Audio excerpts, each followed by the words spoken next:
back to Call for Help. I'm Leo Laporte. Today's technology allows people working just about anywhere. You saw that concierge working from her home.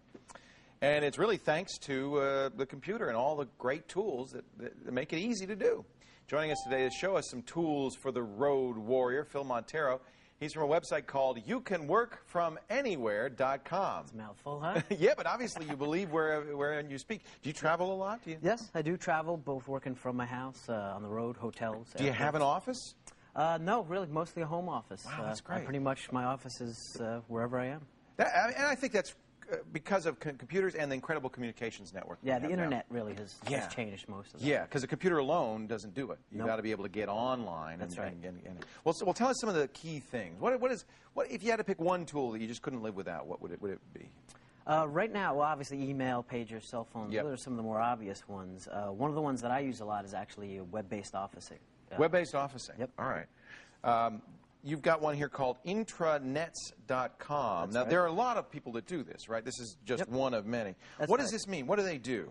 What it actually lets you do is set up a shared web space where you can do a variety of things. You can have shared contacts, a calendar, shared document space, so I can post a document up that other people in my team need to review. So is it free?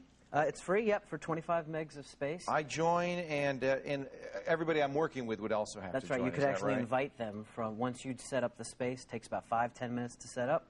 You'd invite them. They'd come in. You can actually use it to check your email while you're on the road as well. So it's not just your personal office, but it's also a meeting space. That's right. Yep. Discussion groups. That's very cool. Features. Now, what I use? What about sending faxes? Is that something people still do, or is that is email replaced that? No, I mean email's pretty pervasive at this point, but a lot of people still need to use faxes to send or receive them more often.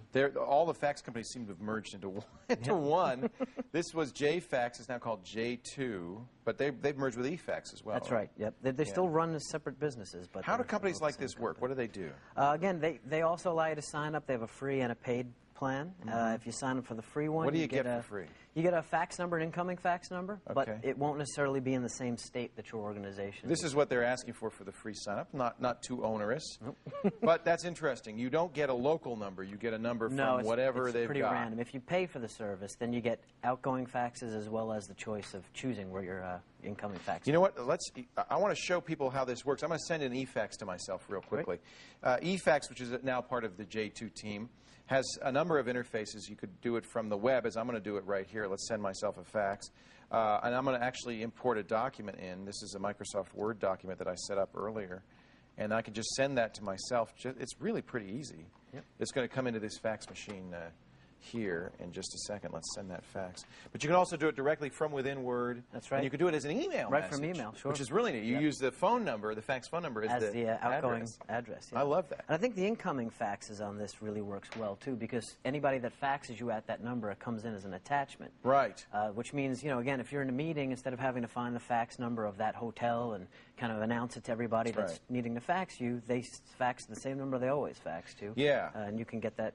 Also forwarding those I put my eFax number on my business card, and that's my fax number. And I know that no matter where I am, I don't have to be physically next to the fax machine. I can get my faxes. So we've got faxes, we've got meetings. Does this something like intranets replace face-to-face meeting? I mean, can I actually see somebody and talk to them like that? No, with intranets, it's more online discussion. So we're working on a communal document kind of? Exactly, that type of thing. People still use things like NetMeeting then for face-to-face? Yep. NetMeeting is a great tool for that. It's free. Microsoft has it. It only works on Windows machines, not that's not kind of a drag.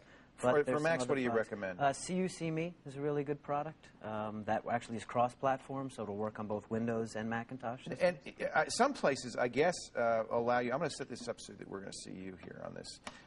Smile. Some places allow you to have multiple members of a meeting in the same call. Is that right? CUCMe actually excels at that a little better than NetMeeting. NetMeeting is really good for one-to-one meetings, conferencing. We're going to call right now. We're going to call Joshua in the. There he is. There's Joshua. Phil? So we're actually... Phil, say hi to Joshua. Hi, Josh. How you doing? So we're actually right now talking to each other over the internet. That's right. It also has a neat feature which lets you actually simultaneously work on a document. So you could bring up a Word document, and then Josh and I could actually be editing it real time. Wow, that's really cool. So that helps for teams. All right, Joshua, I'm going to hang up on you now. Bye-bye. And guess what's happening? My fax is coming in. Look at that. So that was fast. That was as fast as it would have been if I had... Yep, about as normal fax machine. Normal fax machine. And you can't really tell looking at it that I sent it through the web at all. Nope. In fact, it looks probably a little bit better than if I sent it through a fax machine. It still has my name up here, and it has my normal fax number on it as well. Not any kind of oddball, Nothing. Let's look at the cover page. This does say eFax, although I guess I can change it, right? I never got around to changing my cover page. You can also do some broadcast faxing through that, which What's is useful. that? If you have a team, maybe 5, 10 people that you need to fax to, you can send one fax and send it to all of them at the same time. That's very handy. Blast it out that way. Or for I don't want to say junk mail, but for mass faxing to customers and things like that. Exactly. We've got a special deal. Let's take a look at some of the key items that should be in every Road Warriors kit. Road toolkit. The Road toolkit, starting with email faxing, which we just showed you, and you saw how well that worked. Web-based officing, like companies like intranets.com. Online meetings, as we just did with Joshua. We shouldn't leave out things like instant messaging, like Microsoft Messenger or ICQ. And of course, the PDA. Do you use a Palm? Actually, I have a visor. You have a visor. Yep. I just, this just changes your life because it really does. You keep track of meetings, you keep track of phone numbers, and now with the visor and the Palm, you can beam your business card. You go, here, let me give you my information. And they go, You know you're techie. I feel like such a geek when I'm doing that. Most often we beam each other games, but that's another matter entirely. Hey, great stuff. I really appreciate it. Sure. From one Road Warrior to the rest of you, Road Warriors. If you'd like to read more about all these tools for the Road Warrior, we've got it all for you online at techtv.com/call-for-help. We're going to take a break, but first, test your technologist daily quiz time. You go to the website, you click on the day's quiz, you get this right here in the drawing. One whole year, 12 months, 365 days of online learning at smartplanet.com. Our quiz question today: what's POP? Is it a Mac prototype, an email protocol, a crashing computer, or what Hal calls his dad? I'm sorry, Dave. I'm afraid I can't do that. That's sweet. Get to the website, give us your answer, we'll talk about POP. My call for help continues.